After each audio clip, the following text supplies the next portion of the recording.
all of the recordings. All right, I think we're good. Got the Threadcast live, Space is live, Zoom is live. Let me get a quick audio check. Mitch, can you try saying something? I should be good, hopefully. All my stuff is as it normally is. So ideally, everyone can hear me on these spaces. I can hear you in spaces. Sweet. All right, I can hear you. All right, Eric, can you try saying something? I was being subtle about it, but yes, I can Cool. say so. Yeah, I needed separate channels. All right, we're good. Everything's good. All right, announcements already out. And the Threadcast is already filling up. I tried doing something new today where I did the announcements before we went live. I think it's a good So idea. yeah, it gave people like a half an hour notice to basically jump in, do all the things. So it has been an eventful couple of days.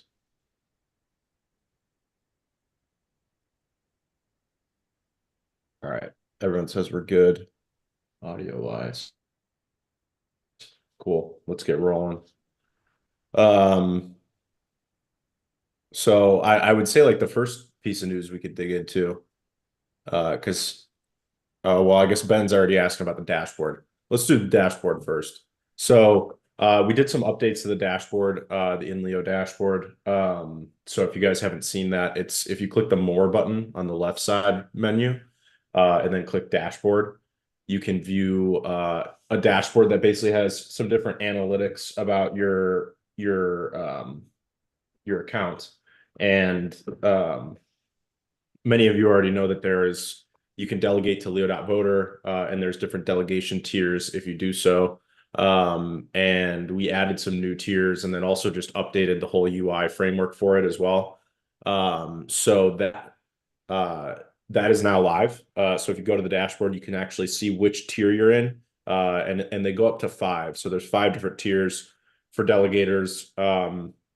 And you can earn the lowest tier is 12% APR on your delegation, and the highest tier is 18% APR on your delegation. So it's tier 1 through 5. Tier 5 is 18%.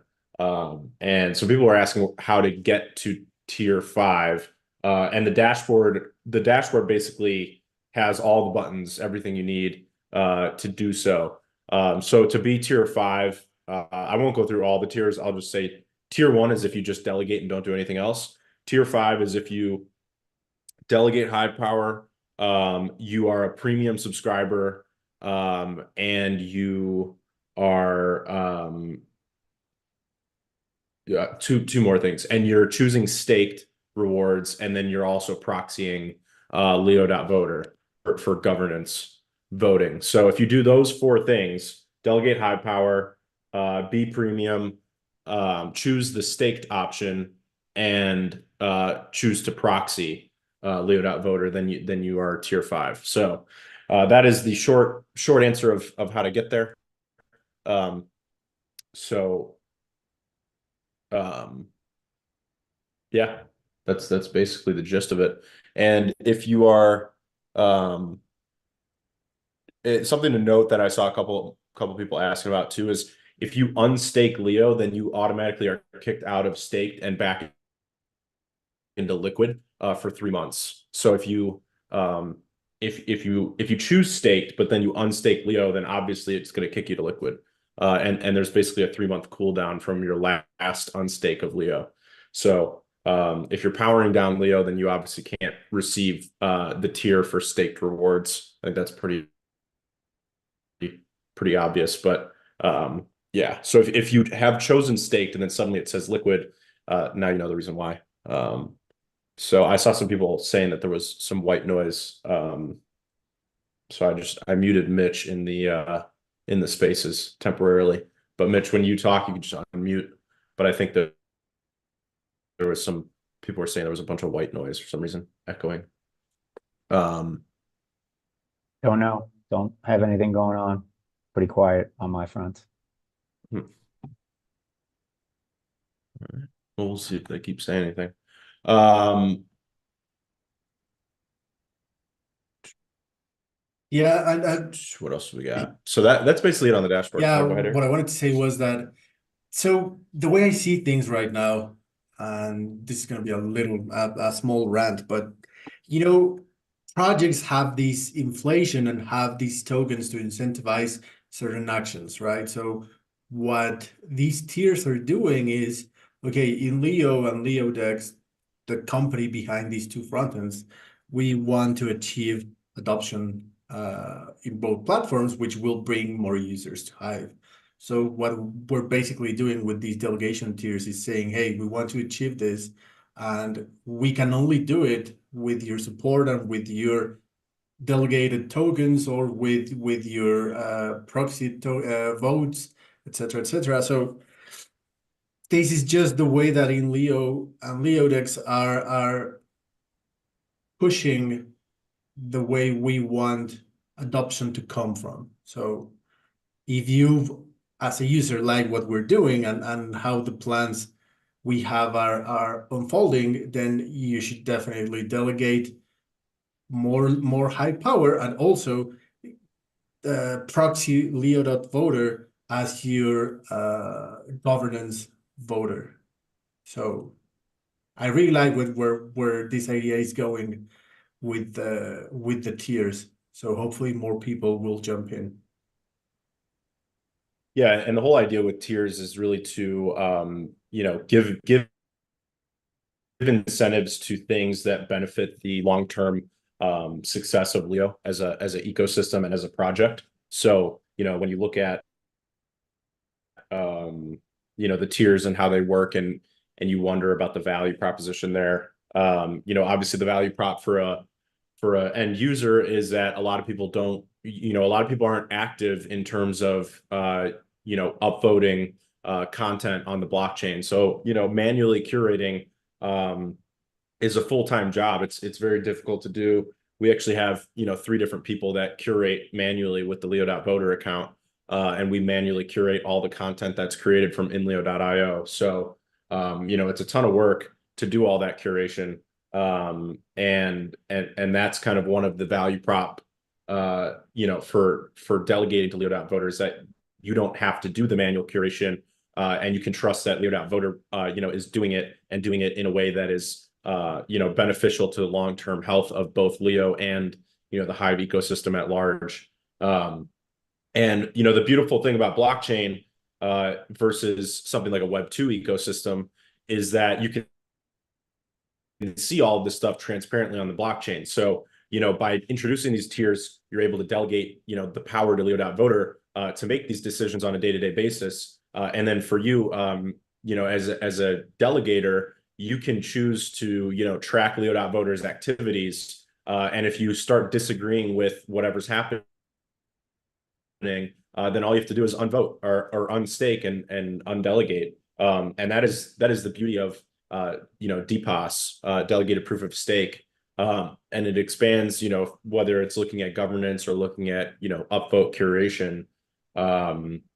This is a very democratized system, and it's a delegate system. So not everyone has the time to sit there and curate manually a bunch of blog posts and a bunch of threads. And also people don't have time to look through, picking, because you have to pick 30 witnesses when you do witness voting, or you have to look at, all the new DHF proposals that are coming out and which ones you have to evaluate which ones are worth supporting. So what you're doing is you're choosing a delegate in the form of Leo and the INLEO team to kind of make those decisions on your behalf. And very much like a politician in the government, hopefully without the downsides of that. You are saying I concur and believe the same things that this team and ecosystem and community believe in, and we have kind of aligned values. So I'm going to choose to kind of put my weight behind those values and allow the day-to-day decisions to be made, on my behalf. So that's the beauty of a delegated system.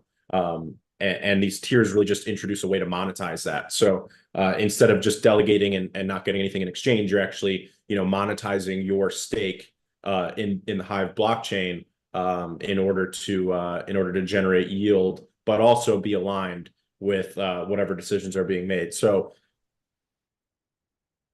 I know that the APR is pretty high, and I don't really, this tier system is something that we kind of innovated. So I don't think there's any other projects out there that are doing anything like this. But that being said, even though the APR may be higher, and I know a lot of people are kind of APR hunters, I would definitely recommend making sure that your values and goals for both the Leo ecosystem and the broader Hive ecosystem that we're built on align with INLEO and our team and the values that we have, because obviously we are doing the voting on your behalf. So make sure that you believe in our values and think that our values are a good thing. And if you do, then you will also get to earn APR as well. So that's just my public service announcement related to it. I think governance is extremely important, and we take it very seriously in terms of Hive governance. So I want to see some positive changes made to the Hive ecosystem through this. And I think that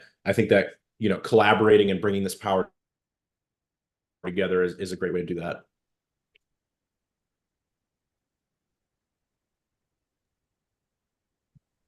Yeah, and it's pretty crazy to see that there's already, I mean, not to brag but there's already around a little bit under 1 million Hive power already proxied to Leo.voter. So I think it looks like people really like how things could unfold, or at least they are willing to see how we are looking to improve the blockchain. So looks good. Yep, things are looking really good. So I saw Taskmaster post a screenshot that he today signed up for a 1-year premium. So he's now in for a year, and his countdown shows 365 days. So glad to see that all that stuff is working. And there's been, I don't know how many yet. I think there's been about 8 or 9 people that have chosen to do a yearly premium subscription. So that's a lot of HBD coming in that will be buying cacao and Leo and then pooling it permanently. So I think the Leo pool account is up to almost $8,000 in liquidity, and that's pretty awesome to see. So it keeps growing, and with the 1-year subscription, it obviously is front loading a lot of that growth as well. Well, there'll be more coming once I get my liquid HBD, then I can get my 1-year membership locked Nice.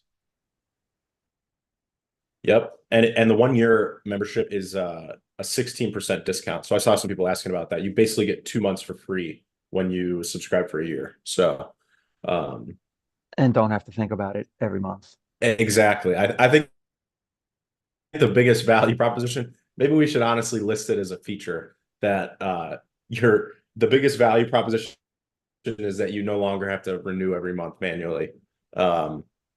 So Shorten your definitely to-do nice. list. I see Walter J also did a year. Yep. I'm ready to go. Once the liquid HBD is available, I am in.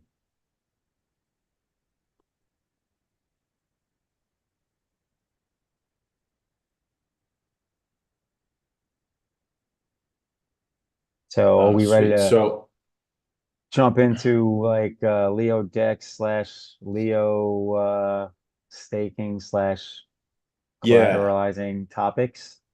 I Yeah, mean, a I lot was of just stuff. going based on some of the things I saw in the Threadcast. I know the dashboard is like fresh. We just released that last night, those updates. So I know a lot of that is fresh on the mind for people, but we basically covered all of that. And again, you can find the dashboard using the More menu on the left side of INLEO, or if you're on mobile, it's on the top right. Um, so yeah, I would say the next major piece of news to get into, which we kind of the alpha was dropped yesterday and became available. And I know Taskmaster ended up doing an impromptu threadcast and X space yesterday because he was so excited about the news. And the news was that the Mondays with Maya, which I was a speaker on for a brief period of time yesterday, they were talking about the new lending feature that's coming to Maya, and included in that is Leo as one of the collateral assets on Maya protocol. So this is really exciting for a lot of reasons. I think the obvious big ticket reason that it's so exciting is that collateralized lending is something that a lot of you guys as community members have been wanting on Leo for a long time. And in addition, it's something that we've wanted to build for a long time. But it is obviously a very complex thing to build. It's always been kind of slated on the long-term roadmap as something that we would eventually get to. But we needed to have the right, systems in place to handle it. And what's happened by us, kind of collaborating, connecting with the Maya protocol community and team is that they're building lending and Leo is just an asset on their lending protocol. So we don't actually have to go out and build our own entire lending protocol. We're just using Maya's rails in order to do that. And I think that's really powerful in a lot of ways. A big one being that trust, security, et cetera, is all handled by Maya. And Leo being a listed asset just kind of benefits from work. So I think you guys have seen, and I put out some posts and also obviously talked about on the AMAs in the past, that our positioning by being, listing on Maya and collaborating more closely with Maya has really been to position Leo to benefit from everything that Maya does, everything that Thorchain does, everything that Chainflip does, the release of Leo Dex. We're really just positioning Leo in a place where we benefit from these other ecosystems building themselves and us building ourselves and whatever we collaborate on with all of those projects. So it's something that Taskmaster has been talking about a lot recently is that you guys as a community can come up with more projects and use cases for the Leo token and Leo Premium and the products in general. And Simple Game is doing that by integrating Premium into his game. But also, you're seeing that we are, the very same idea is being applied to something as big as Maya protocol, where something they're building is actually just bringing value to the Leo token and the Leo ecosystem. So I think that's a really fascinating and exciting part of what's being built here. They're also working on streaming swaps, and Leo benefits from streaming swaps because then you'll be able to actually buy and sell Leo in very large quantities. So all this stuff just kind of adds up to, a lot of value being added to Leo. And it's not just value from what our INLEO team is creating. It's, collaborative value from the adjacent projects that we're connecting to.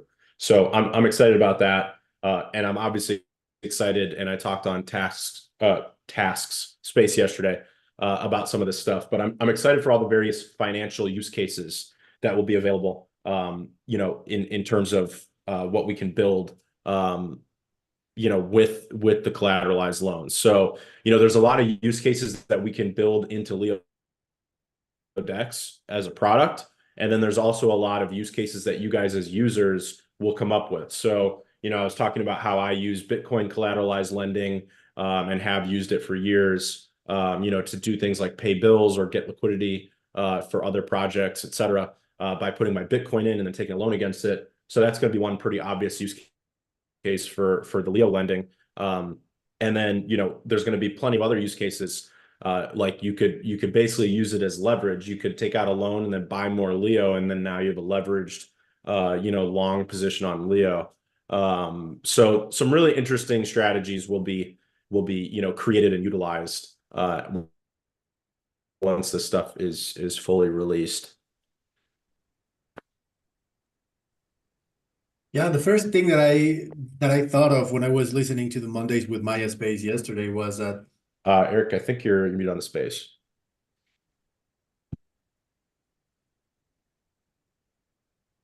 I can't unmute myself. the space might be having issues because I'm seeing people. I keep seeing that details are not available, and people keep dropping in and out of the audience. Yeah, So possible issues with the space. Eric left, and I'm sure he's going to now it's rejoin. yeah, now it's showing back to streaming. Yeah, I don't know what the deal's Spaces is a little Yeah, I think it's dropping. squirrely. I think it's Yeah, dropping it's in and like out. Um, I'm sure Eric is working on rejoining. Yeah, if you guys are having any issues hearing us on the space, then we're also live on YouTube and then also on X. X has both spaces and video streaming. We're live on both. So if you're having issues with spaces, try the X video or YouTube video. If any of you in the threadcast mind dropping the links to those in there so people can find it. yeah, there's someone But that's watching on the X we're live video. there. They posted a screenshot of like the picture in picture with the X video. I didn't even know that was an option. Yeah, that's a newer feature. I think they came out with a few months ago. Walter said works on the live feed on X. Some people switch to YouTube and it's good to go. YouTube's usually fine. Yeah, I think it's just something with spaces because right now my space is showing that just you, me, Eric, and Caleb Marvel are in the space, which I know is not accurate because then when I look on desktop, there's more people.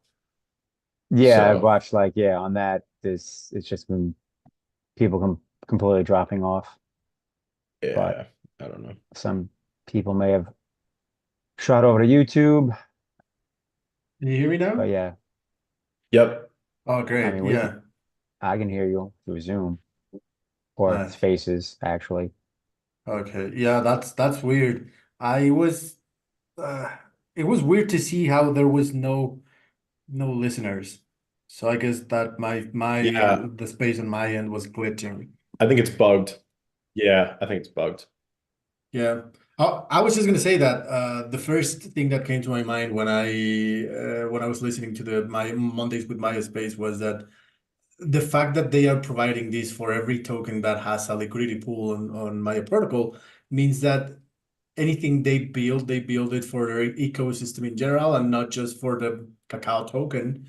So, and that makes every token part of the ecosystem of their ecosystem more robust and stronger. So we don't need to come up with these solutions. We just need to be part of the ecosystem that provides these solutions for us. So I think it's pretty exciting. I honestly cannot wait to see them unfold in real time and see how what they have planned in the future. Because if streaming swaps and this lending like streaming swaps will be live in a few weeks, and this lending has been live for what, 2 days already? I don't know. I don't know if it's already live, but this lending system, in my opinion, improves on what Thorchain uh, didn't, probably is a way to say it. And I think it's gonna have a bigger impact than what lending on Thorchain has had so far. Yeah, I think Maya has done some interesting things with their lending design. You know, and I still need to. I was talking on Task Space yesterday, and there's a lot of details behind their lending design that I still need to dive into as well. But the general gist of it is that there's a more dynamic system to the lending as opposed to Thorchain, and there's no caps on lending. The caps are actually just determined by how much liquidity is in the liquidity pool for Leo Cacao. So the more liquidity we have in there, the bigger loans that can be taken. And also, I think one of the really interesting parts of what Maya has done is that there is interest generated from these loans, and that interest is actually paid to liquidity providers in the Leo cacao pool. So we'll actually, the more loans that get taken out and the bigger the loans are, the more LP rewards there will be for being a provider of liquidity on my protocol. So, I think that's a really, important part of what they've built compared to Thorchain. which Well, is that the growth in lending actually will lead to more yield for LPs. More yield for LPs will lead to more people becoming LPs. More people becoming LPs will lead to bigger loans that are possible, and it'll just kind of feed on itself. And then obviously, that's just lending. Now add in, streaming swaps, et cetera, which also increase, the rewards to LPs. So they're doing a lot of things here, and in the future that are going to lead to more rewards for LPs, which obviously is a good thing for Leo liquidity. And as that liquidity grows, we've also got the Hive aggregation technology that we've built, which means that the bigger the liquidity is, the bigger the Hive aggregated swaps that are also possible. So, and then every Hive aggregated swap leads to fees that are paid to LPs, and then those LPs earn more. And you see how the system just kind of feeds on itself with the flywheel. So, it's like I said before. I think one of the most fascinating and cool parts of this is that Leo isn't building this stuff. We're not building these. We don't have to go out and build an entire lending protocol. Maya is building it, and Leo benefits by being listed there, and being active there. So this is a step function change from where Leo was even 6 months ago, or 4 years ago, where everything that happened on the Leo ecosystem had to be driven by the INLEO team, in order for things to get pushed forward and new features to come out. That's how things used to be. Now the new, kind of the new world order is that, as protocols like Maya build themselves and expand what their offerings are, as long as Leo is active and, Leo Dex is active, and we show that our community is a strong community that has, influence and power, we'll just be kind of integrating all of their new features and absorbing that value alongside them. So I think it's a really fascinating change for the future of Leo, which is that it's not just us that are expanding the offerings. It's all the adjacent projects we're connected to, and it's as that kind of maxim goes, rising tide raises all boats. So, that to me is one of the most important parts of what's happening here.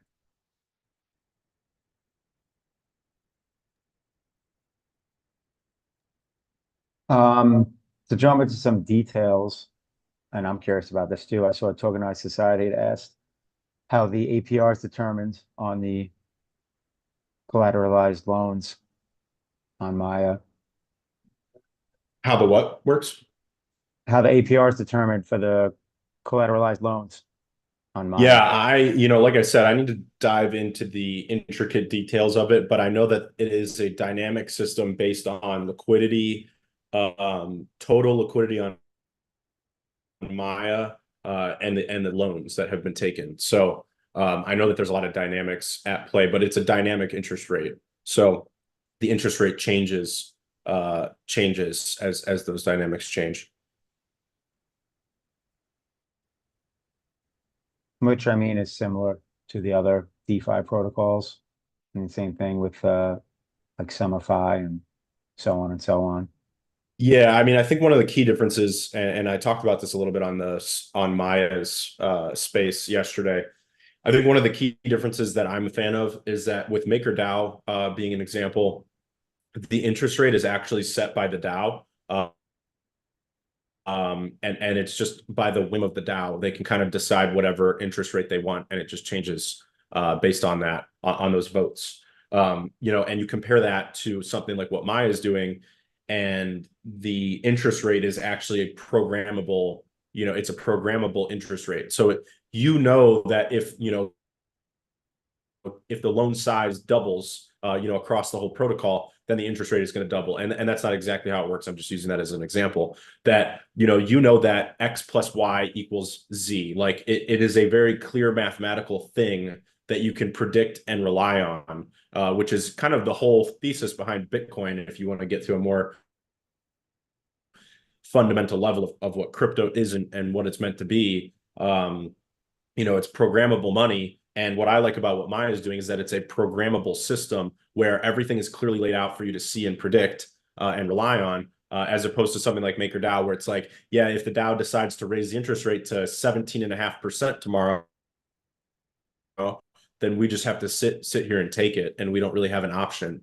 And we don't know if that's going to happen. It's by their own whim, whether or not they want that to happen. So, I think that's a key difference between what Maya is doing and what things like MakerDAO have already in place. And then obviously Thorchain has a 0% interest rate loan. But again, I think that a little bit of a missed opportunity. I obviously think Thorchain has done a really cool lending design, and it's meant to drum up a lot of attention and awareness by saying that it's, no liquidation and 0% interest rate. But I think what Maya is doing is also interesting, where it's paying the LPs. So, I think that's a huge opportunity where you can actually generate more yield for LPs, which is kind of like the number one problem on Thorchain and Maya and Chainflip right now, is like, how do you generate more yield to incentivize more LPs so that you can get more liquidity? That's like the number one hurdle to solve for any of these protocols.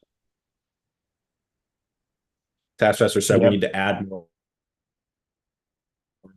to the Maya liquidity pool. Yeah, I mean, the Leo Cacao pool really needs to grow, by a significant amount, especially if we want to start seeing large, lending take place. And then before streaming swaps come out, I'd like to see the liquidity, deepen significantly. And I would say by the end of this week, and I'll dive into some of the Leo Dex things that we're working on right now. By the end of this week, we're going to have the Geyser display added to Leo Dex. And along with that, we're going to be migrating the Geyser over so that it will pay to the Leo Cacao LPs. So the final payment to WLEO ETH liquidity providers will happen at some point this week. And then the Geyser will be fully moved and migrated over. Something cool, two cool things about the way this works on Leo Dex. One, we're going to have a UI for it. So you'll actually be able to see the Leo Cacao liquidity. You'll be able to see the interest rate, or not the interest rate, but the APR for providing liquidity. And that APR is made up of two aspects right now. It is trading fees and it is Geyser rewards.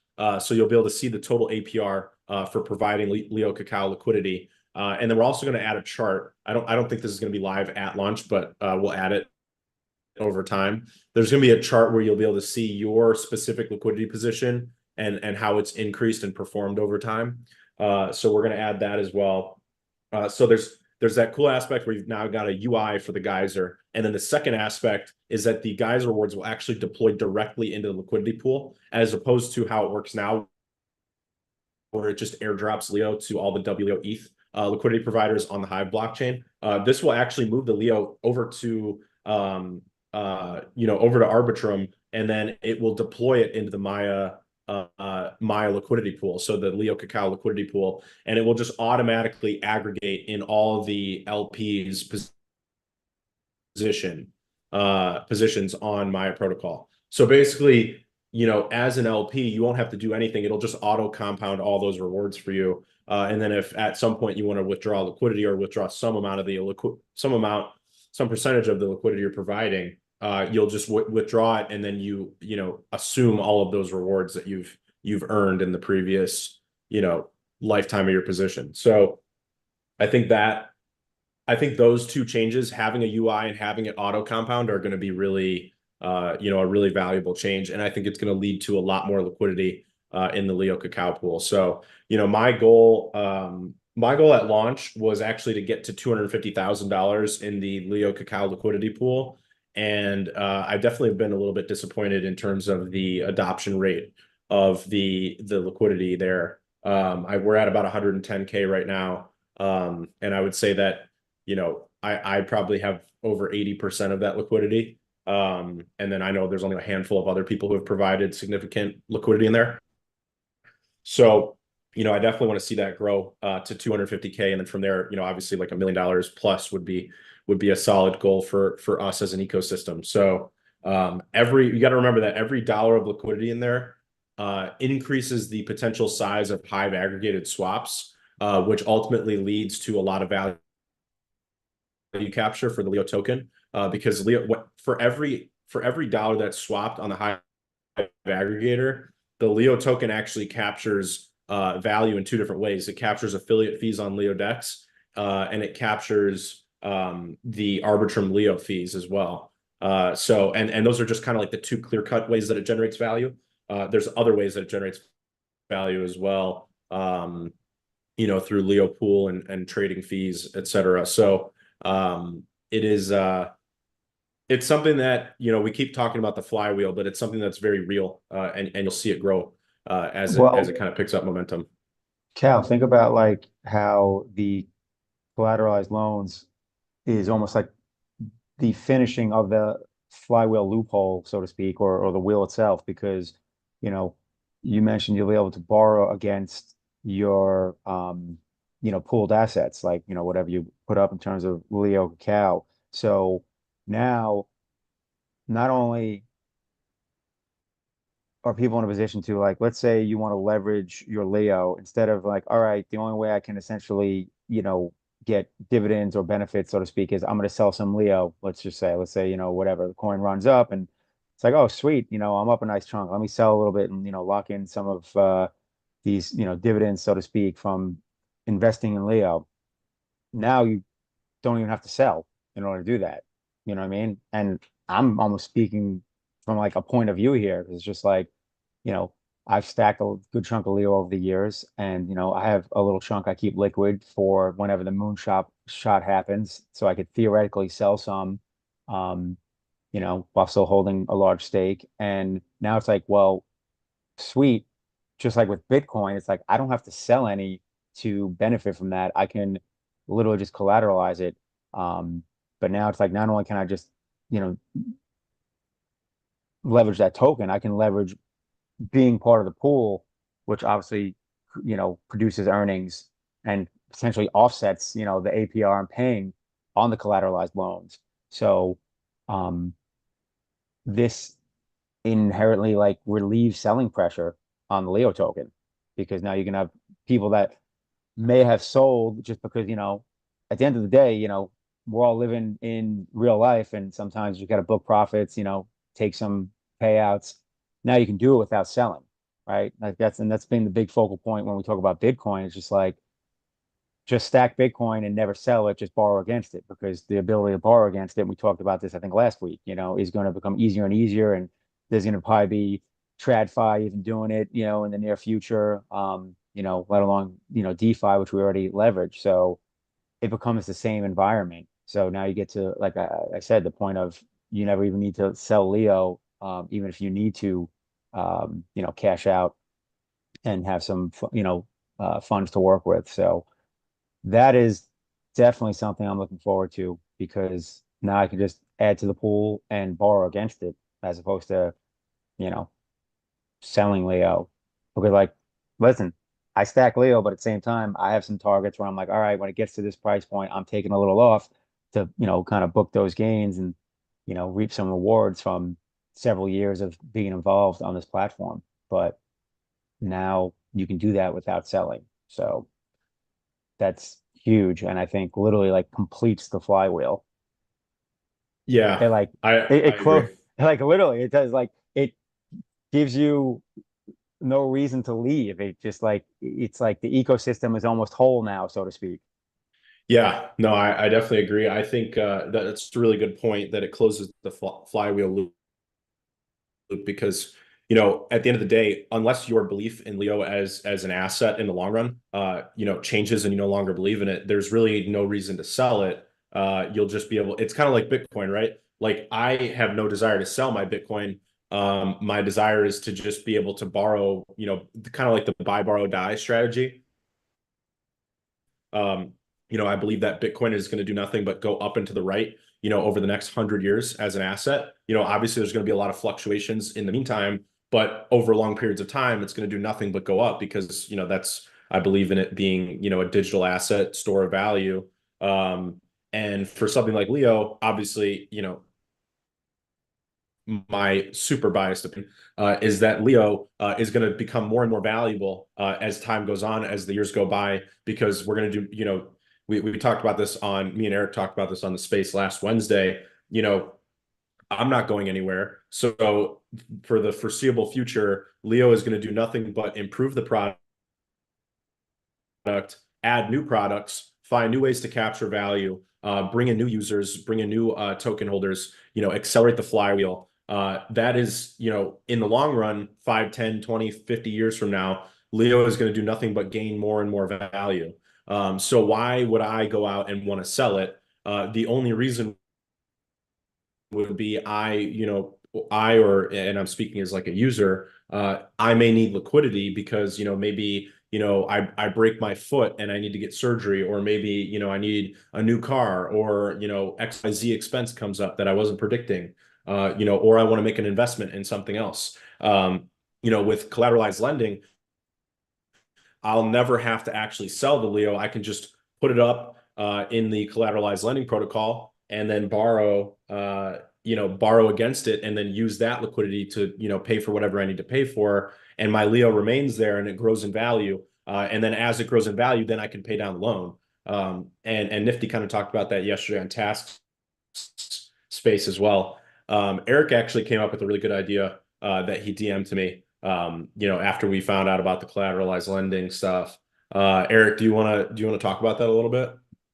The idea for, Hive Power that you had? I was actually going to mention that after I heard that Kat said about the flywheel, because it really baffled me. Right now, you have people with, let's say, you have 1 million Hive Power, and you're delegating to Leo, right? To Leo voter. So you're getting 18% if you receive your staked Leo and you proxy whatever, all of that. So you get 18%. So you get let's say the value of 180,000 Hive in a year, right? So you can use that to power up more Leo and buy more Leo, or to delegate that Hive to a Leo voter. But either way, you're generating an 18% APR, right? So that's the first step. So you're not only adding buy pressure or potential buy pressure to the Leo token, you're also generating a use case, a real use case for having Hive Power. Right now, if you ask any Hiver, hey, so why would you buy Hive? They would tell you, oh, because I want to increase my influence in the platform. So, and my governance influence, blah, blah, blah. But that's just like when you study something to become a teacher. So the use case, it's not that attractive. But if you have financial incentives and financial tools to what you can do with the token, and now you can say, oh, I can use my Hive to generate Leo, and that Leo, I can take a loan against it to buy more Hive, and then delegate that Hive to Leo voter and receive more Leo, then you have, like Pat says, like you have a flywheel that feeds itself from the existing value from the Hive token without extracting value from the Hive token, because that's what you want. You want to have a big ecosystem, which is the Hive ecosystem, powering a sub ecosystem, which is the INLEO and the Leo token ecosystem, without having any of the two ecosystems take value from the other one. So right now, what Leo is doing is you're providing a use case for having Hive, delegating that Hive, getting Leo, borrowing against that Leo, generating more debt, which you use to either buy Hive or to pay, I don't know, lunch money or whatever. But in the end, you don't need to sell Hive and you don't need to sell Leo. You can just use that to generate more. And as long as the debt stays healthy, which is one of the how do you call it? It's a measure that Maya handles, not us, then you're just good to go. So it's going to be amazing because people will not have to sell Leo to generate value from that Leo. So you can actually now have, like Kat said, you can have Bitcoin forever and just take a loan against it. Well, now you can have Leo forever and just take a loan against it. And the more robust the Leo ecosystem becomes, the easier it will be to say, okay, I'm just going to invest $10,000 worth of HBD into the Leo token, and generate a loan against that. And I don't have to sell my coins. So it's actually pretty genius. And we were praising the founder of Maya yesterday in a chat we have, and he was just like, he was overly humble, but I think this is genius, and this is going to change because Hive doesn't have a lot of financial tools. You have a lot of social tools, which are amazing, but there's not a lot of financial tools on Hive. So this adds a new layer of what can be done with the tokens. So now you not only have the social side of the Hive use case, you also have the financial side. So, and this comes right Yeah, when we need it during like right. just the bull run. Yeah, exactly. It is very well timed. And I think a good point as well is that you don't have to do everything, and Leo has, in the past fallen trap to that a little bit where, we do want to do everything. We want to provide all these tools.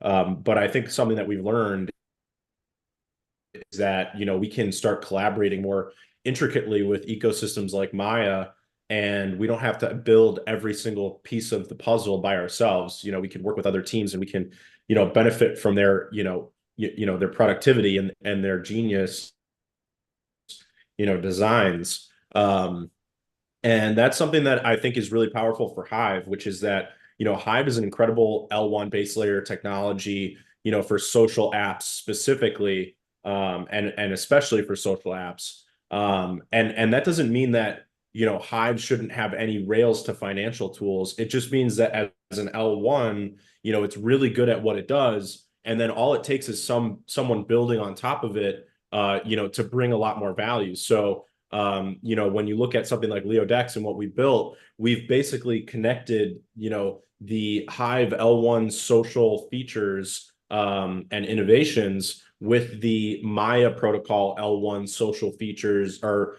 financial features and innovations. And then when you combine the social and the financial, you get this really kind of interesting mix of value where, as Hive core develops and Hive grows as an ecosystem, the Leo ecosystem benefits. As the Maya protocol ecosystem grows and creates more features and value, the Leo ecosystem benefits. I think it could probably look something like a Venn diagram where you've got, the Hive ecosystem on the right, the Maya protocol ecosystem on the left, and then you've got Leo that encompasses, it's kind of a circle that overlaps both of those ecosystems. And it's kind of like it's not a value of like, we get value here or we get value here. It's more, we get value here and we get value here. And it's a much more collaborative multi-chain approach that I've always been a fan of.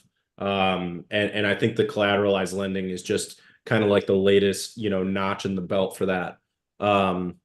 So just to kind of run through a few more of the things coming to LeoDex this week. I talked about the geyser display that's coming. We're also adding an "Are you sure?" message, which I think is really important because the way it works right now is like you do a swap and you just click swap and then it happens. It doesn't say, "Are you sure you want to do this? Please confirm all the details look correct." So I think adding that is going to be really valuable. I've seen that a lot of other UIs in the Thorchain / Maya chain flip ecosystem don't have that. So I think what we've built is really cool. I shared a little teaser of it on Threads a couple days ago.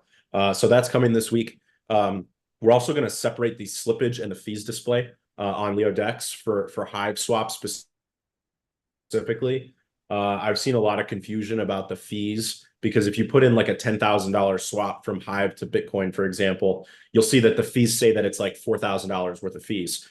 In reality, it's not, there isn't a $4,000 fee being paid anywhere. It's actually, a $60 fee, but then, $3,940 worth of slippage that is applied to your swap. So we're going to separate those out. That was a suggestion by Nifty and Eric that we should separate those so that you can see that, if the slippage is really high, then all you need to do is lower the amount that you're swapping, which I think is a pretty understandable thing. But when you just see a one line that says fees $4,000, you don't understand that it's because your swap is too large at that time. So we're going to separate those out this week, which I think is going to be very helpful for people doing swaps, especially larger swaps. And then another exciting thing that we're going to be doing is the volume airdrop. So that the volume airdrop display is coming this week, and it will basically show the status of the airdrop and how much you're earning, etc. So that is coming. What else do we have? Another thing that we're doing is a affiliate fee tracker. So a lot of you guys already know this, but there's a 45 basis point fee on every swap over $150 on LeoDex.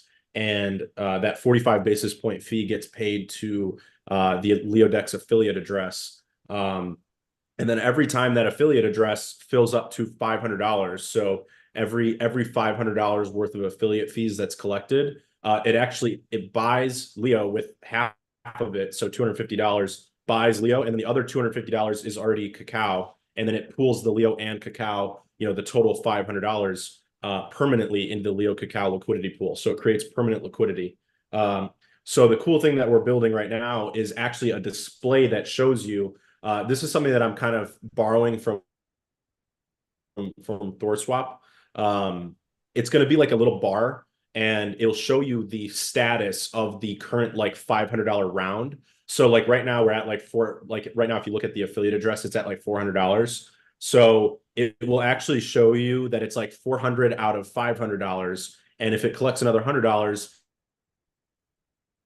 then it'll show you that the Leo cacao is getting added to the permanent liquidity position. So it kind of adds like a cool like gamification aspect to the UI where you can actually see that you using LeoDex is actually benefiting both the Leo and the Maya ecosystem by creating that permanent liquidity.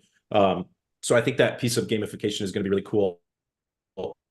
Just in terms of being able to see the benefit of what you're doing by using LeoDex. So that's coming. I already covered guides display, but then a couple other quality of life features are coming, like sorting assets based on how much is in your wallet in the asset drop down menu, and some other things. So that's basically what's coming to LeoDex in the next basically 6 days, which I'm really excited about. And I would like to see that the volume drop that we release, the UI for it, and then obviously the details of how it works will lead to a lot more swap volume. LeoDex has done about $66,000 in swap volume so far. So I definitely want to see that grow.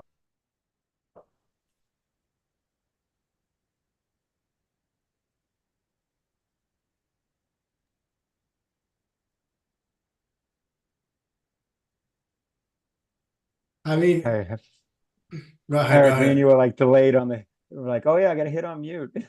I was just like clicking between tabs. I'm like, where's my spaces tab? None. I just saw some questions that were kind of in regard to that, that topic, and I think, the answer is yes, and that's the whole purpose of these. So I was thinking about this, and with Maya giving essentially the ability for these smaller tokens to have this collateralization, ability, it essentially is microloans. Like I was thinking about it in terms of traditional lending, where you have, these businesses that specialize in micro lending, to underserved communities, or, a lot of times in the States, it'll be, you know, communities of people that, might not be citizens or whatever it is. So there's a lot of questions from people that are in, other countries where $100 is like a big deal. And correct me if I'm wrong, guys. I'm pretty sure when it comes to this type of protocol lending, there is no minimum. Like it's Yeah. I don't believe pretty much there's a minimum. whatever. Not that I'm aware of. Yeah. So, to me, this opportunity in Maya almost is like a micro lending opportunity, because coins that have small market caps, can now be on the platform, as opposed to in the past where, you look at a lot of other DeFi sites, it's just your selection is large cap coins and that's it, right? You would never see, at least now, maybe one day when the market cap is huge for Leo, but like you would never see Leo on, you know, a pancake swap or whatever, putting aside the technical side of it, not, being an issue, but just saying in theory in terms of size. So yeah, I think it a lot of ways caters to the micro lending. So there for everybody. Yeah. Yeah, it actually plays into the narrative that Cal has in general about how the Leo ecosystem or the Leo token ecosystem can become the financialization of Hive in general. And I do like that because in the end, the more tools that you provide, the more that in the end will like, even if you're not providing it yourself, it's just how can I say this? So even if the tool comes from Maya, it benefits Hive, and in the end, that's what you want, right? That's the only thing that you really want from any tool, that it benefits the ecosystem in general. So I don't know. I'm just really excited about how people will not. It would be crazy to sell Leo when you can borrow and keep the Leo and generate. I don't even know the percentage of the borrow rate. Like if you have $10,000, you can borrow 5,000 or maybe 3,000 or whatever. But you are just like, it's real debt created out of thin air with the proper financial backup. But why would you sell something if you can simply generate a little bit more without selling the asset? And it just takes a little bit of financial education from us to the Hive ecosystem, because I'm pretty sure that a lot of people will simply not get why it is so valuable. So it's just about marketing it correctly.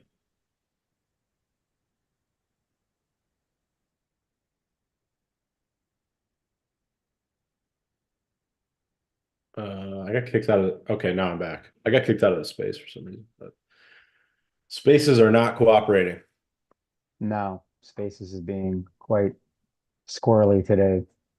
Um, I feel like I see a lot of the same questions, just worded differently, or just, different aspects of it. So, when it comes to, and this is from my understanding so far, when it comes to the collateralizing on Maya, like it's whatever kind of lending. It's macro lending, it's micro lending. There's no box. Apparently, we don't believe there's a minimum from what I've heard. And obviously, there's probably not a maximum outside of any restrictions based on the liquidity available, possibly, which is another reason why, you know, need to get the pool growing. What else did I see? Yeah, growth of the pool is going to be one of the most important aspects to growing the lending capabilities. So like I said, 100%. the bigger the pool, the bigger the lending. So, and then the more the lending, the more the APR for liquidity providers in the pool, which leads to more desire to be a liquidity provider, which leads to a bigger pool, which leads to more loans. So it all feeds on itself. Time travelers mentioned it would be awesome to have the opportunity to remove partial liquidity from a pool via Leo decks rather than the entire added amount. I don't know that that's something that, I mean, because that's obviously goes back to, the Maya protocol and what's available. So I don't know if that's a thing, right? Yeah, I'm not sure. I mean, it makes sense though, because if let's say I provide whatever, 10,000 in liquidity, and then for some reason I need to get some of that liquid for whatever reason, but I don't want to liquidate the whole thing, being able to liquidate 2,000 of it, let's say. I guess obviously you can always liquidate the whole thing and then just, you know, repool whatever you want to repool. So really at the end of the day, I guess it just saves a step and a little bit in fees. But Yeah, I think a lot of these details, some of these details are outlined in the actual lending documentation that's come out, but a lot of these other details are probably not going to be known until the lending protocol is actually live, in terms makes of like sense. actual usage. The docs that are available right now are much more high level, a little bit more theory. This IDK Samat has an interesting question. Can we decrease or increase slippage manually on Leo decks, or is that not possible? It's not possible. From what I understand, you can't do it at a protocol level. I'd have to look into it to know for sure, but from what I understand, you can't actually do it at a protocol level. And then when streaming swaps get added, it's going to be automatic. So swaps will basically be automatically eligible to be streamed, and then the user will be able to choose. They'll be able to customize streaming, you know, and how fast they want the swap, and the faster the swap, the higher the slippage. So that will come later. But right now, managing slippage is mostly just about trade size. So if you want lower slippage, just trade smaller. I feel like all of that could have been turned into a rap song. There was a couple good hooks in there. Yeah. Um, what else do I see here? Samuel's asking, and I don't even know this was a potential thing, something to the effect of, have the lower transaction fees for premium subscribers been implemented? Yeah. So I think he's talking about Leo tiers, which is actually it's in the LeoDex docs, but the Leo tiers are actually based on Leo power. So powering up more Leo will get you up. So this is separate, by the way, to the Leo.voter tiers. This is Leo. This is going to be it's going to be called like Leo power tiers essentially. And the higher your tier, the lower fee you'll pay when you do LeoDex swaps, and it will include both Hive aggregated swaps and just LeoDex swaps in general for, like, you know, even if you do like Bitcoin to Ethereum, the more Leo power you have, the lower your fee will be.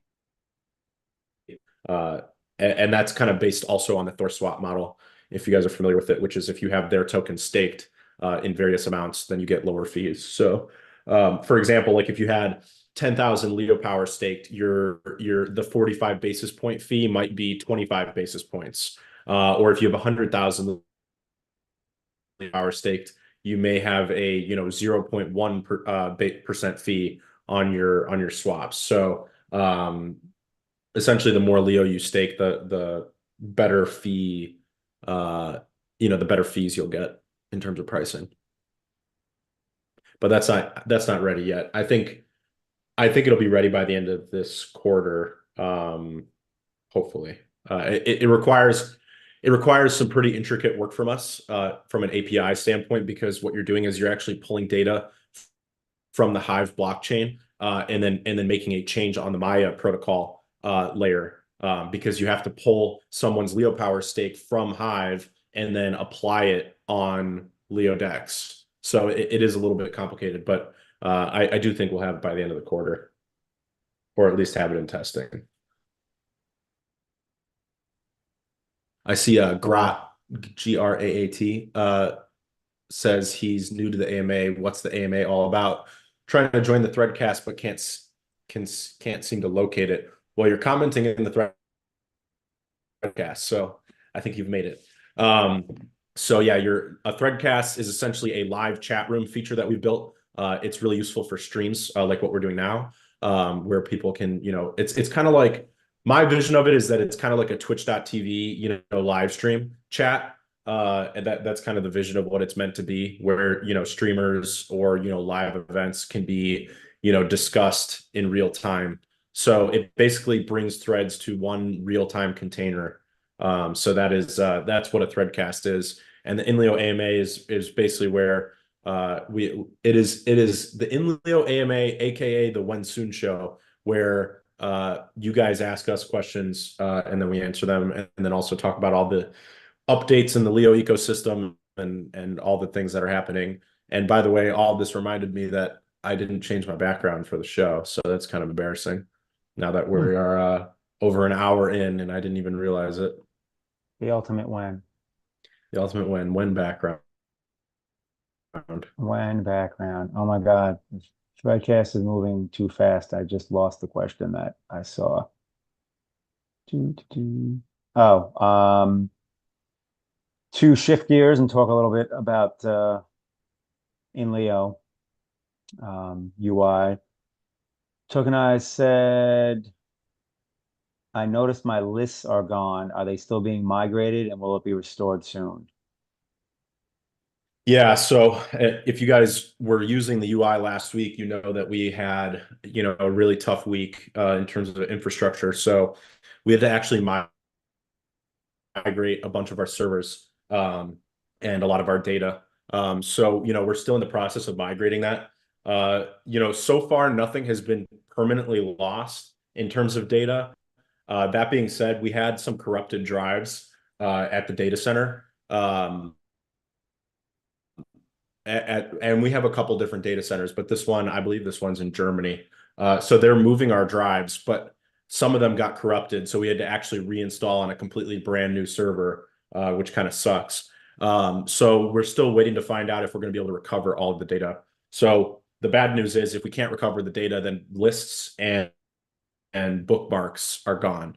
Those are the two things that were stored in those drives. So, I was a heavy user of lists. I was also a heavy user of bookmarks. I think I had like over 300 bookmarks, at the time. So, I'm trying my best to get them, back in, and into the new server. So, I would say hopefully we get them. It's possible that we won't, and I really hope that that's not true because, like I said, I was a heavy user of bookmarks, especially. So one thing that this showed us though is that even though there was a drive with both lists and bookmarks in them, and there was a backup drive for that drive, the backup got corrupted as well as the main one. So going forward, at some point in this month, we're going to be implementing something where it sends a backup, say like once a week, to a completely separate server that is essentially completely gated from everything else. So even if one thing gets corrupted, it won't corrupt everything else, and we'll be able to find out that it's corrupted before it sends the newest update to that backup. So even though we had a backup, it also got corrupted because it was updating in real time. So that was our mistake for not having kind of a delayed backup system where it would give us a little bit of time to react if we found out that something was corrupted. So yeah, going forward, we'll be able to get all that. We won't lose that stuff in the future, but it's kind of a 50-50 right now. Hopefully we don't lose it, but we're trying to uncorrupt those drives. So we'll see. Vic Van said X Space is misbehaving today. Yeah, it's been giving me a lot of trouble too. So if you're having any trouble with it, then we're still live on YouTube and also X video. So I would recommend listening there. Yeah, tokenized. I really hope we didn't lose them, but it's possible we did. So be prepared for the worst case scenario, which is that we lost them, but hopefully not. So, we've been going for a little over an hour now, so I want to make sure we don't miss anything. And in the threadcast, I've seen multiple comments from people asking about LEOAI. So I guess people want to hear the latest on that.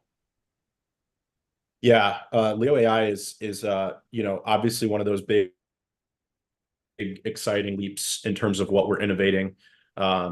I'm very excited to roll that out, and it's going to roll out for premium users. So being premium will give you access to LeoAI. And I've kind of talked in various threads about some of the upcoming features for LeoAI, but essentially, I'd say like the core feature of it is that there's going to be a new page added to the side menu called AI. And that page will have a bunch of different features on it, but the generalized design of it is that it looks a lot like ChatGPT. So when you go to the side menu and you choose LeoAI, it'll essentially open up a page on INLEO, and that page will be basically like a chat box that will look a lot like OpenAI's ChatGPT, or really any of these other LLM models. The general UI is all kind of the same. So it will look a lot like that. And you'll be able to prompt it with questions. It's trained in both a LLM style, which is large language model. So it's trained on all the data on the internet, just like ChatGPT or Llama or Grok. Really how all these models work. It's trained on all the internet's data, and then it's also trained on localized data. So some people are calling this like single language model, where it's essentially trained on local information. So the duality of having both of those things means that it's basically like having a personalized chat GPT that is trained specifically on your data and information that's on the Hive blockchain. So it's taking all the information on Hive, and it's trained on that. And then if you ask it a question like, for example, what was Taskmaster threading about last Thursday? It will be able to tell you exactly what he was threading about, and it will link to those threads. Or if you ask it, what was my best performing blog post in terms of comments, number of comments on the Hive blockchain throughout the lifetime of my account, it'll be able to tell you that. So it's basically, ChatGPT, but that's trained also on the the localized information that's available on Hive. So really just like a custom, it's like a custom AI agent. And it's really fascinating. I've already been using it for a lot of different things. And I've told you guys about some of those use cases. Like the first thing I asked it was, what is INLEO?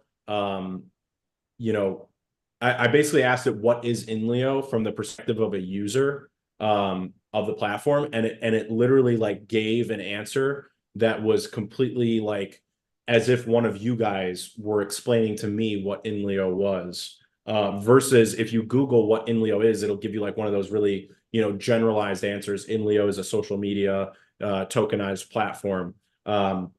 The answer that it actually gave was like, INLEO is a platform for democratizing financial knowledge and access. It's a place where people can thread information, and it described it from a perspective of an actual user. So that's the power, at least one showcase of the power of localized AI. And then another, so that is like the GPT like chat room version of it. The other features of it, which I think are probably going to be a little bit more exciting, are the Copilot features. So while you're writing a blog post, for example, there will be a LEOAI Copilot icon, and you'll be able to basically have it help you write, content, and it'll clean up your writing and things like that. And then, another feature I talked about in a thread this week was that you'll be able to, like, for example, this threadcast right now. Let's say that you're coming into the threadcast a little bit late. You're late to the AMA and you jump in right now. There's, how many comments are we at now? Like 500, over 500 comments. So when you come into the threadcast, you'll be able to click a button at the top that will actually tell you a quick summary of everything that's been said in the threadcast, or like the key points that have been reverberated by other users in the threadcast. So when you come in, it'll basically be like you can jump straight into the conversation by knowing, what was recently talked about, what was talked about throughout the lifetime of the threadcast, all that stuff. So it will be, almost like a summarizing agent where, you don't have to like go through and read all the texting history in order to see what was being said. So I think that's going to be a really interesting use case. You'll also be able to use that on community pages and hashtag pages. So like right now, the scent hashtag is trending. It's the #1 trending hashtag. Let's say that you don't know what scent means. You don't know what that hashtag is about, what that community is about. You click on that hashtag, and then the same type of button like what's on the threadcast will be available there. You can click the button, and it will basically tell you what people talk about under that hashtag, and like a quick summary of what's happening, etc. What is the general topic being discussed? And then you can jump straight into the conversation without having to scroll through all the threads, trying to understand what they're talking about. So again, it's a lot of, there's really two key pieces of LEOAI. One is that there's like a chat GPT like interface where you'll be able to ask it questions. And the second part is that it's like a co-pilot that will be there, helping you with various aspects of the UI, whether it's, writing a thread, writing a blog post, catching up on a threadcast, halfway through, etc. And I see Vince is asking, will it not be detected by Hive watchers? So there are AI detection bots on Hive, to prevent people from using AI for their writing. There's going to be a key limitation on LEOAI's Copilot, which is that so specifically for writing blog posts, where if if you're using it to help you write, it won't write a blog post for you. So it'll clean up your writing. It'll suggest things and prompt things for you to write about. But if you ask it to write you a blog post, it'll say that it can't do that. And this is another thing I was thinking about the other day, which I think we're likely going to add, which is that if there is text that is generated by LeoAI and you actually publish that text, because you can still kind of work around the limitations and you can still have it kind of write for you, and then you could copy and paste it in like kind of a more raw like workaround. So I'm thinking if there is text generated by LeoAI, we'll have something on the UI where there'll be like, those little information icons that are kind of like exponential, in terms of how they're written, text to text. So like just imagine like a little eye icon. We may have like a little AI icon. And if there is text that is AI generated by LeoAI and you publish it, you can still publish it if you want, but we're going to put that little icon there. And if someone hovers over it, it'll say that this text was AI generated, and it'll like highlight the generated text in red. So, it's not necessarily a negative thing that you generated AI text, but I think it's worthwhile for the end user, whoever's reading or engaging with you, to know that if you wrote something with AI, that you used AI to write it. I think that that's going to become, a very widely used and generalized practice across AI. Like right now, I mean, I'm sure you guys know this too. Like I personally know dozens of people who have like normal jobs, and when they email back and forth with other people in their company, they're using ChatGPT to write their emails. So I think this is going to become a generalized practice where if you use AI to generate something, it's going to have like a little disclaimer somewhere that you used AI to generate it. I think that's just kind of like a natural progression of where we're headed. But long story short, these are some of the AI features that are coming, and also some of my ideas for how we'll prevent abuse in terms of, say, leveraging it to just push out content and try to farm awards. We'll definitely have some limitations in place for that.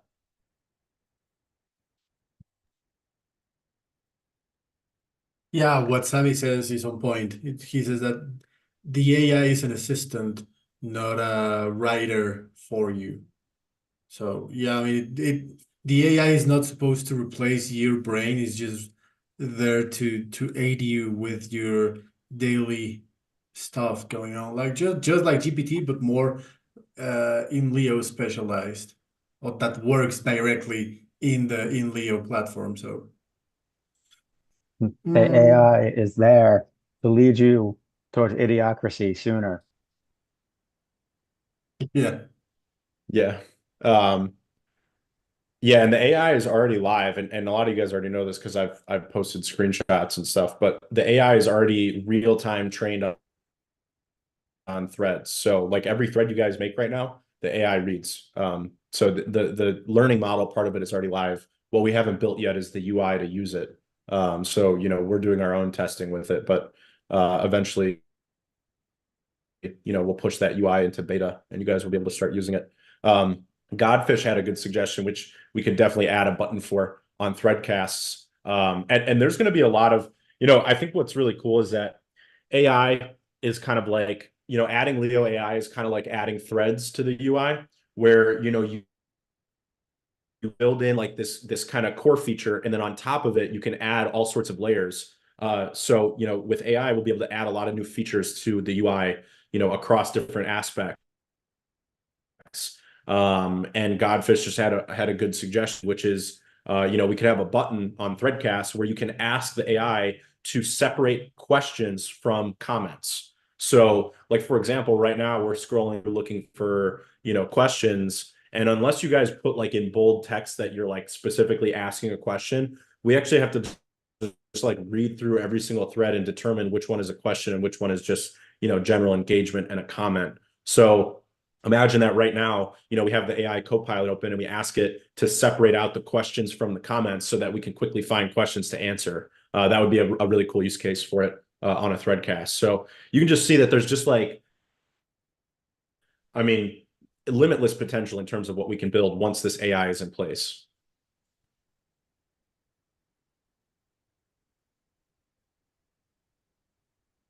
Number one.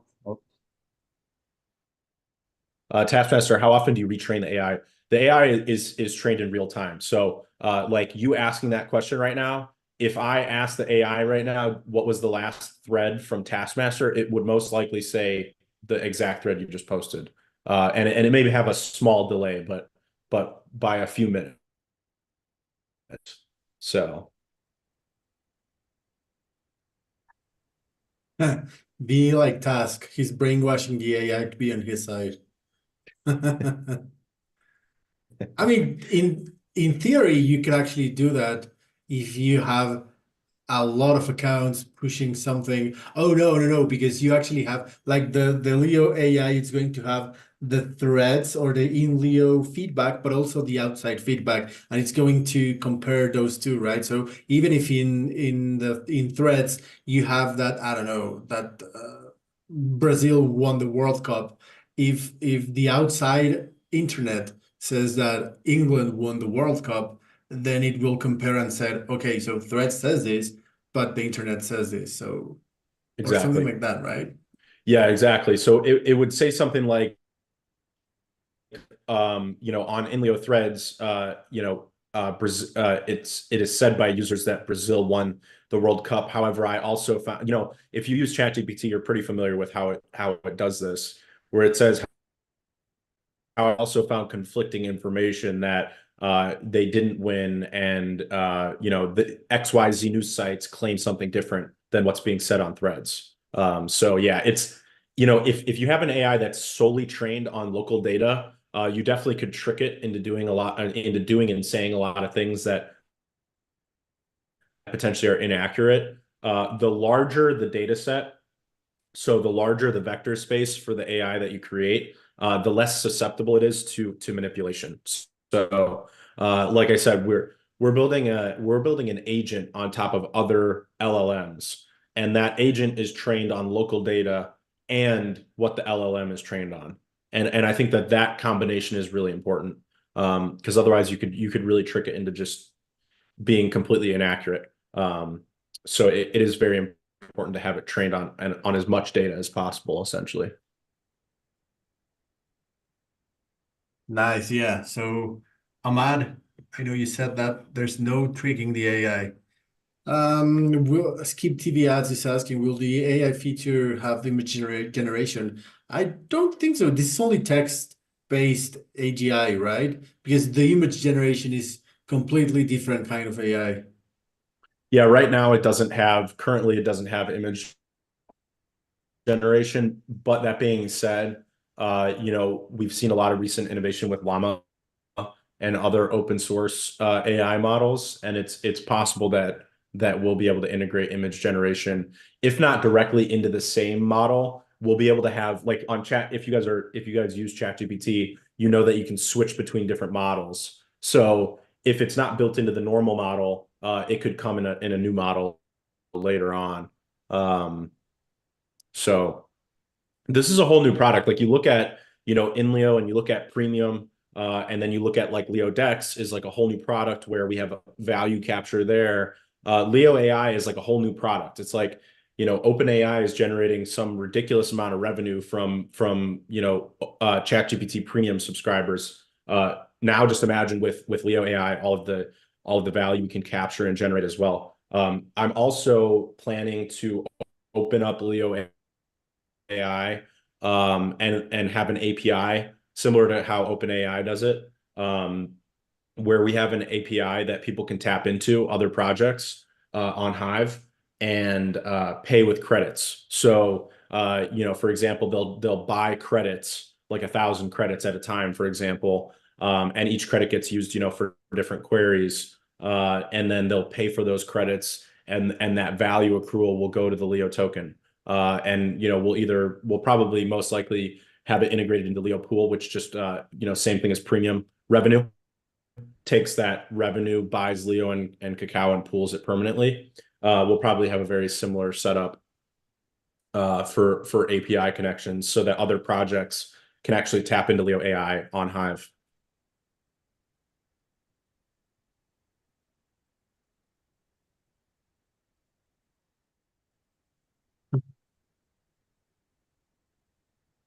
Would Leo AI answer questions outside of Hive or in Leo? Yes, of course. It also reads the outside and knows about things happening on the outside of the Hive ecosystem, not just inside. Can Leo Yeah, AI? that's really important that it's trained on everything. Yeah. Mm, Andersinho is asking, I don't know if you already, I don't think so, but can Leo AI help with analyzing your creations as well? Yes, it will. Like, as far as I know, or as far as I understand how it works, you can actually tell the AI, hey, can you analyze my curation patterns and tell me if I'm doing right or wrong? Am I maximizing my returns? Am I spreading the votes up to certain radio? Like stuff like that. Yes, it will read it can read the blockchain and it will give you feedback. Tokenized society saying that statistically you have higher chance of being right if you guess that Brazil won the World Cup. Well, yeah, I mean they have like what, 5 World Cups? I mean, I wouldn't expect Mitch or Carl to know this, but We're just dumb Americans. Just You guys don't dumb even know. You Americans. guys don't even know what real football is. Just our American football that has nothing to do with using your feet. Apparently, soccer is the fastest growing sport in America right now, though. I mean, it makes sense because the other major sports are already saturated, and all these other up and coming sports, I don't really think are as established, period around the world, and don't have like big stars. So it's like, we can bring big stars from overseas, which has happened, especially with Miami. Miami seems to bring in the big stars when they're like, on the backside of their career, but it helps. And obviously down in Florida, there's a huge influence with soccer because, it's such a melting pot here of South America. But that makes sense because what's it competing against really for like that explosive growth? The Pickleball. WNBA? Yeah, pickleball. I haven't seen pickleball on ESPN yet, but I'm sure it's going to happen any day. I mean, there's Probably. cornhole tournaments, so why would there not be pickleball? People are obsessed with pickleball down here. I It's know. crazy. Yeah. Well, Um, there's this meme. I mean, like since we're already talking about miscellaneous stuff, but the US just beat Pakistan on cricket, and Wow. US like people don't even know what cricket is, and they already beat like the biggest player, like country player in the world. So that's Wild. Yeah, there's a lot of different sports going on in America. Bunch of sports junkies. Do you have yep. like what, 310 million people in America, probably? Maybe more? I don't remember. The real question is, how many of those people are on INLEO? Answer, Not not enough. nearly enough. In fact, I'd love to see the breakdown of the Leo user base. And this is credit to Eric. I feel like even though Leo, I don't want to call it a US based, operation, although that's where Cal is. Um, I feel like there is a large percentage of non-US people that are on in Leo. Probably, I think it would surprise people the ratio when if we saw something like that. It's uh it's 83% non-US. Oh, yeah, that's right. You can look, yeah. Why? Yeah. That's I just damn. I posted a thought it was screenshot. high. I didn't think it was that high. I mean, I was going to definitely say more than 50%, but 83%, that's bananas. Well, I Yeah, mean, well, there's a lot of, I mean, there's so many countries out there. It's, as yeah, Americans, we tend to really just think in localized terms, like, everything is America only, but crypto in general is actually a very non-US thing. Facts, facts. yeah. I think that 17% is actually pretty healthy. Like you want around what, 10 to 15%? Because if you look at it, that you have 25% among the top user base, you have 25% from you could call it wealthy countries, and then you have uh yeah, probably like the other 75% from developing countries. So there's a good mix. of people who could have the means to invest, and the other one, the people that actually make your user base, your active user base that wants to mine your token, to be active, to promote the platform, etc., etc. And you have the other ones that are the investors. So I think that's a healthy ratio, but I have no Yeah, idea. no, it makes sense. I think the next like granular level is, of that 75%, what's that percentage made up of? Is it, 50% Mexico, 40% Nigeria? Like Yeah. I would guess those two are definitely probably some of the larger ones in that 75%. And again, the first one is I think a credit to you. I know you've onboarded a ton of people, um, and they've onboarded a ton of people. So that's pretty awesome. Yeah, and I do think that the first one is Nigeria, if my geography knowledge is not betraying myself. I think it's Nigeria, and then you have Venezuela, Brazil. We have a big community from Yeah, Brazil. I posted the screenshot. So Oh, Yeah, did you? Nice. I'm looking at it, but I don't know if I'm nailing the first flag. oh, you can hover over it, it'll tell you. You were right though. Wait, on the screenshot. Oh, not on the screenshot. Sorry. On the actual analytics page. Yeah, Good point. Here, yeah. That's I'll paste that for Brazil. you. Because I saw a couple of It's people ask how you can get those analytics. So I just posted the link. Oh, wow. So, uh, I mean, the US is technically second. That's yeah. cool. Is that 3% from the Czech Republic? That's Isn't surprising. that where? Oh, yeah. And then what? Germany, which doesn't Yeah. surprise me. I'm actually surprised Germany is not even more because there's a decent German population on the Hive blockchain. There is. Oh, maybe they are hardcores if another front end. We need to get them to come to INLEO. Yes, Germans like money. Um, Canada, Canada's smaller than I thought it would be. A lot of the other ones make sense. That's cool. We got a little UK user base. All right. So basically, the EU has a lot of growth potential. Indeed.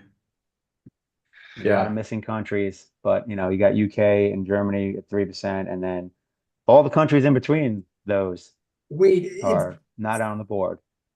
450,000 page views in the last 30 days. So does that mean, Carl, that there's potentially 450,000 ad views? Or is that less? Or would that be more because they scroll?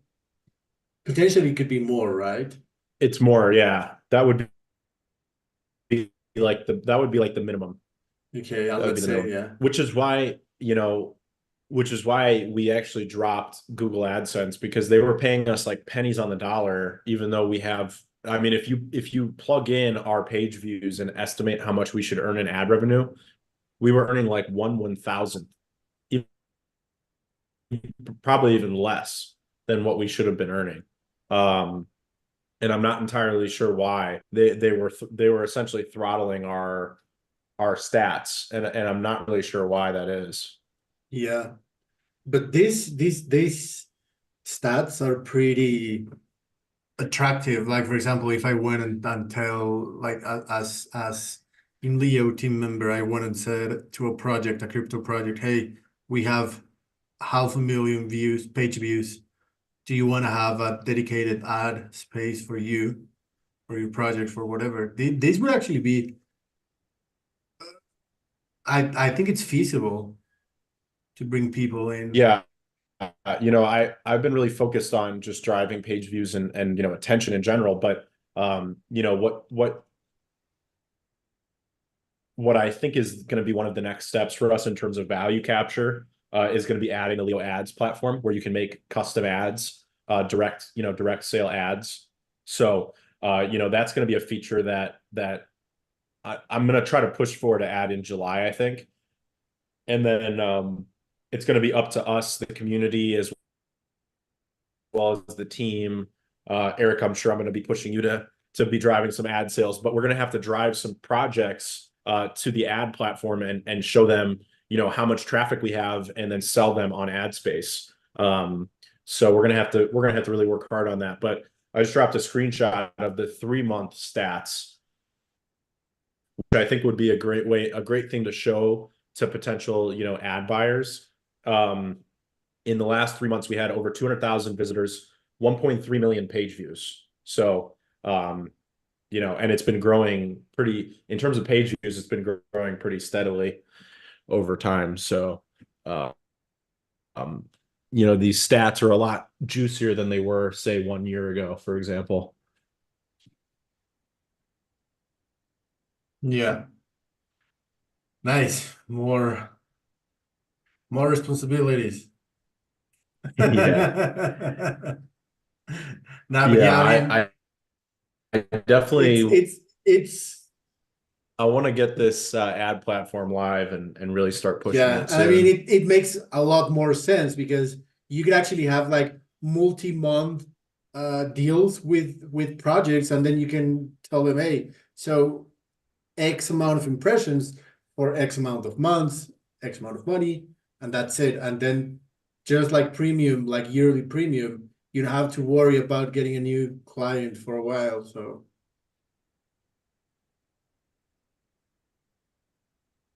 Yep, There's, exactly. leg- Offering deals.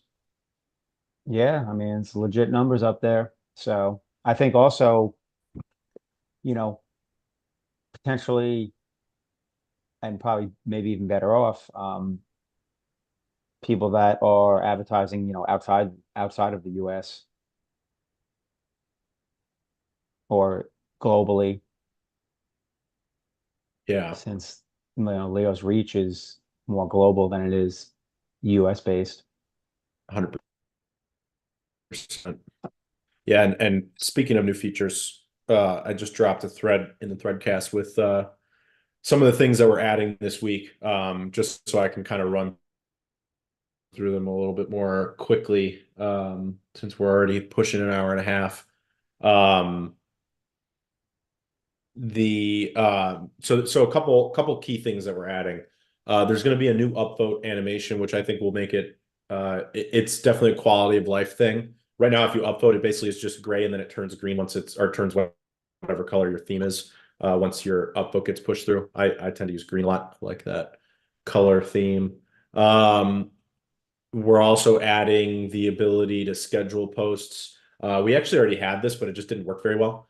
So we've rebuilt that, and we'll be launching it this week. You guys have already seen there's an update to the publish button. So if you click the publish button, it has a drop-down menu now, where it says, create a post, view drafts, view templates, and view scheduled posts. So another thing that's coming is adding templates. So you'll be able to have templates for your blog posts. Like if you typically have a certain structure to your blog post, you'll be able to save that as a template and then use it to write blog posts. I saw a few people didn't even know that we had drafts, which I think is crazy, because on the publish UI, the full page, it had a view drafts button, but it is kind of hidden behind like a little 3-dot menu. So I guess I can see that some people didn't notice it was there. So yes, we've had drafts for a very long time. And now I think it's just a little bit more obvious with this drop-down menu.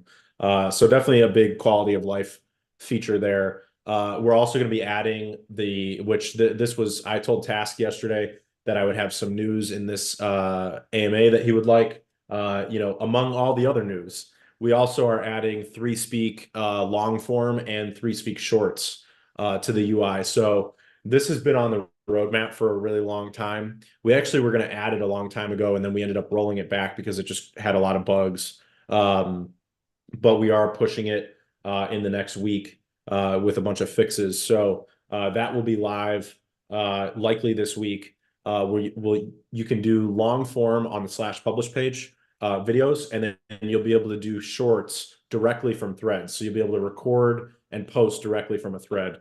So that'll be a pretty awesome feature. I remember back in the day, this was probably 3+ years ago now, where I was talking about Project Blank, and Neil McSpadden said he would love an option to be able to click directly on the UI and hit record and record a quick video and then post it all from the UI. So not only it only took about 3 years, but that feature is coming. So maybe we'll get Neil to make a return to make a video. The dashboard features were already integrated. There are a few more dashboard features that are coming, but the main thing was adding the new tiers for Leo voter delegations. So Leo.voter delegations. So that is already pushed. But there are a couple more things coming to the dashboard. We're going to improve drafts in general. I have a couple ideas to just make them a little bit better. And then getting rid of thread previews.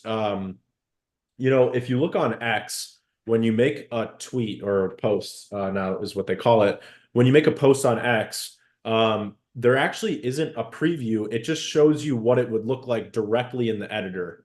So we're going to try to do the same thing where when you're making a thread, there won't be a thread text box where you're typing the thread and then a preview below it. It'll just all be in one box. And it will just show you in real time. Oh, look, it's doing little heart emojis.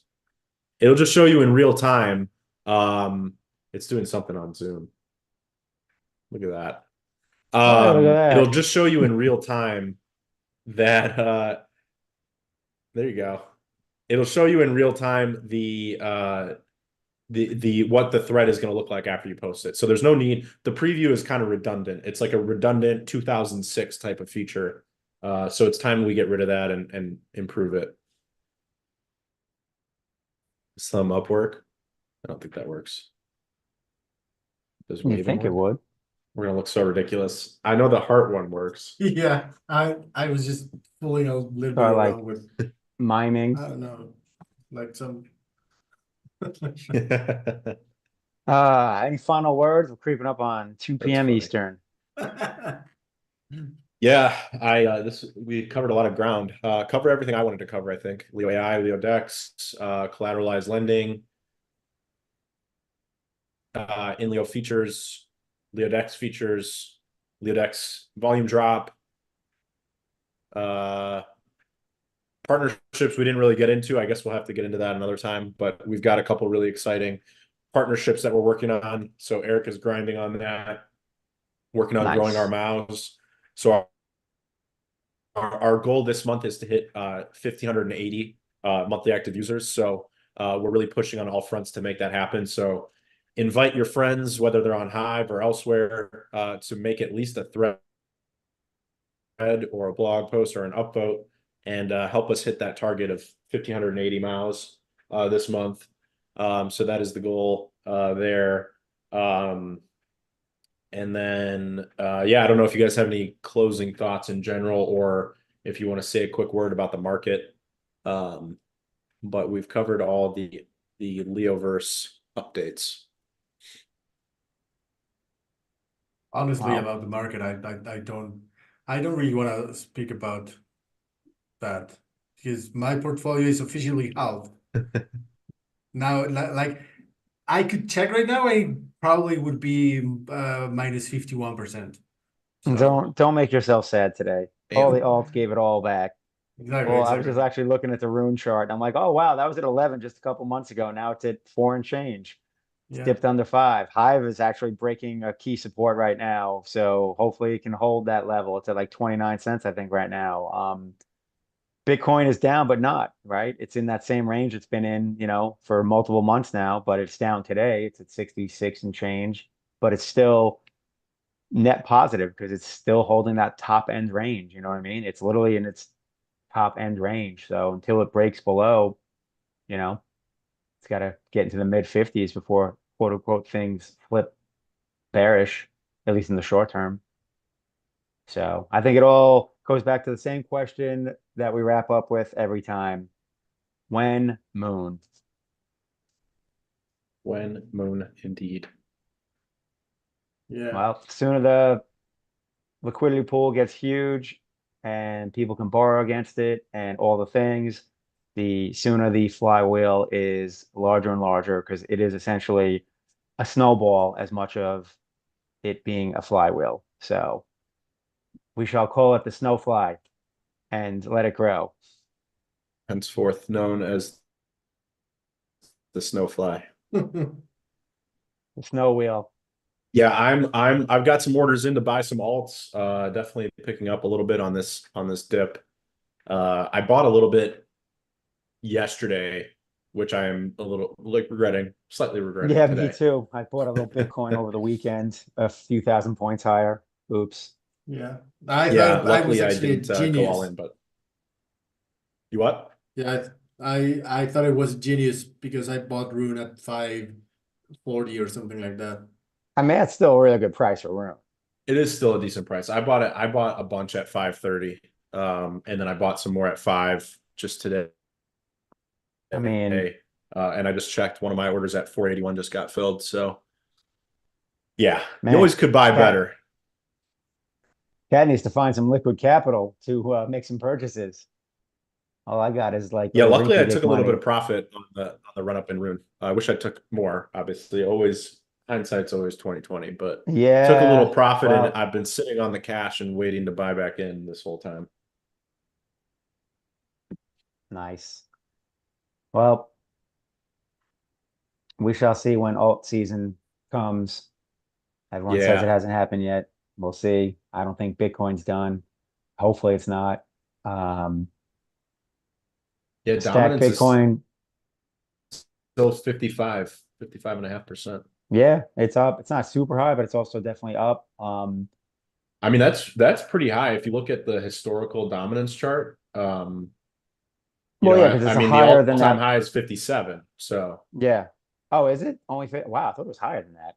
well, I guess the not all-time high, the high since 2021. Oh, okay. Yes. Yeah, because it's above, it's above the prior range that we were sitting in.